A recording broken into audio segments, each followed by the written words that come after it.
नीतीश कुमार के महागठबंधन में शामिल होने के बाद से ही बिहार की राजनीति में लगातार हलचल मची हुई है। चुनाव रणनीतिकार प्रशांत किशोर दावा कर रहे हैं कि नीतीश कुमार फिर पलटी मारने वाले हैं। उन्होंने एनडीए में जाने का रास्ता खुला छोड़ा रखा है, तो दावा यहां तक भी हो रहे हैं कि नीतीश कुमार अब अपनी पार्टी को ही खत्म करने की तैयारी कर रहे हैं। तो आखिर क्या है दावा जिसने बिहार की राजनीति में मचा दी है हलचल? देखिए रिपोर्ट।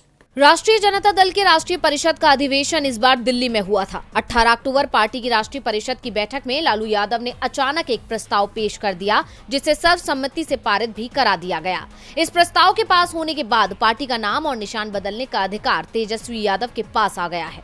पहले दावा किया गया था कि महाराष्ट्र में एकनाथ शिंदे ने जैसा उद्धव ठाकरे के साथ किया वैसा आरजेडी में ना हो जाए। इसकी काट लालू ने पहले ही निकाल ली है, लेकिन अब जो खबरें आ रही हैं उसमें साफ है कि लालू ने दूर की चाल चली है। लालू की रणनीति सफल रही तो हकीकत में ना तो आरजेडी रहेगी और ना ही उसका चुनाव चिन्ह लालटेन। दरअसल बिहार में इस समय नीतीश कुमार की पार्टी जेडीयू के आरजेडी में विलय की चर्चाएं चल रही हैं। लालू यादव इसके सहारे बिहार में आरजेडी को अपराजय वाली स्थिति में ले जाना चाहते हैं, लेकिन जेडीयू के कई नेता पार्टी के विलय को लेकर तैयार नहीं दिख रहे हैं। इसीलिए अब नई रणनीति पर काम चल रहा है। जेडीयू का अब आरजेडी में विलय नहीं कराया जाएगा, बल्कि दोनों पार्टियों के मर्जर से एक नई पार्टी बनाई जाएगी। इस पार्टी में हरियाणा की इंडियन नेशनल लोकदल और कर्नाटक की जेडीएस को भी शामिल करने की चर्चाएं शुरू हो गई हैं। इस मर्जर को लेकर जेडीयू नेताओं की चिंता भी समाप्त हो जाएगी। किसी भी पार्टी के नेता को बड़ा भाई और छोटा भाई होने का एहसास भी नहीं होगा। इस मर्जर के सहारे बिहार की सत्ता तेजस्वी यादव को मिल जाएगी,